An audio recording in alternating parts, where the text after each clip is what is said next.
Can a person who is not free to leave give valid consent? My name is Anthony Bandiero, attorney, senior legal instructor for Blue Gold Law Enforcement Training, bringing you another roadside chat. This question is from an officer in Florida. He says, "Sorry if this is a stupid question. There are no stupid questions, only stupid answers." Or this question has been answered before. It has, but it's a very common one. So let's just keep it going. He says, in the academy, I remember being taught that consent to search can only be obtained if a reasonable person would feel they were free to leave and thus were not detained. By this logic, I believe that a person being stopped for committing a traffic violation or pedestrian violation would not be able to give consent to search. However, many of the experienced officers in my department who are regularly congratulated for drug arrests, like high-fiving each other, and such, will stop someone, ID them, and ask for search even while their emergency lights are on and so forth, and while the person is surrounded by multiple officers, or after instructing the person to stand or sit in a specific area, meaning they do not feel free to leave.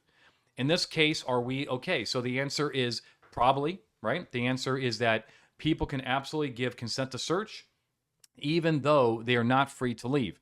The seminal case on this issue is U.S. versus Watson, United States Supreme Court, I believe 1976. In that case, Watson was under arrest, handcuffed, in the back of a police car. When he was asked for consent to search his motor vehicle, the cops did not have PC to search it. Otherwise, they would just do it under the motor vehicle exception.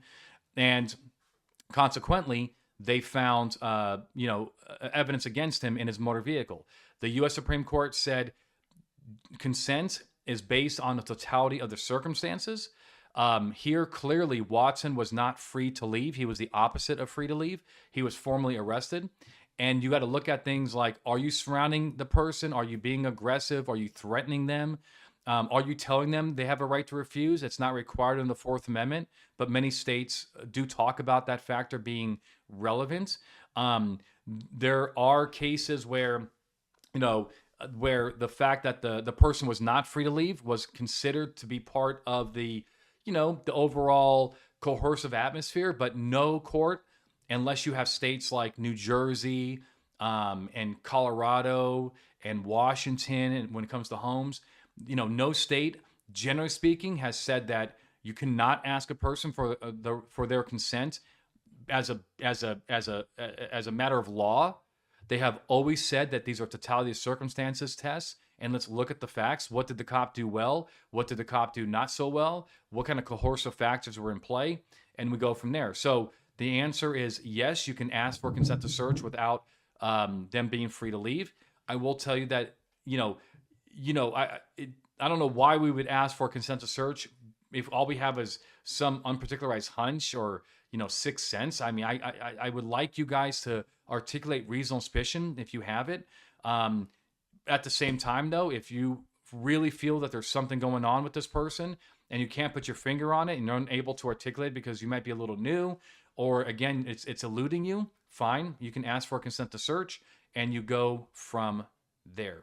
Some cops say you cannot extend the traffic stop and so forth for consent searches. Not really. That's not true either, because when a person consents to search, they are also consenting either at least implicitly that to extend the traffic stop or the pedestrian encounter. So that is your answer. Watson is your case. I hope you found this information useful. You like what I'm doing around here? Please do me a favor. Like, subscribe, share with your friends. That tells the YouTube, right, the tuberverse, that I'm doing a good job trying to help my cops out around the nation. Please also check out our classes at bluetogold.com. We got hundreds of classes around the nation. I hope I see you there. Until next time, my friends, you stay safe.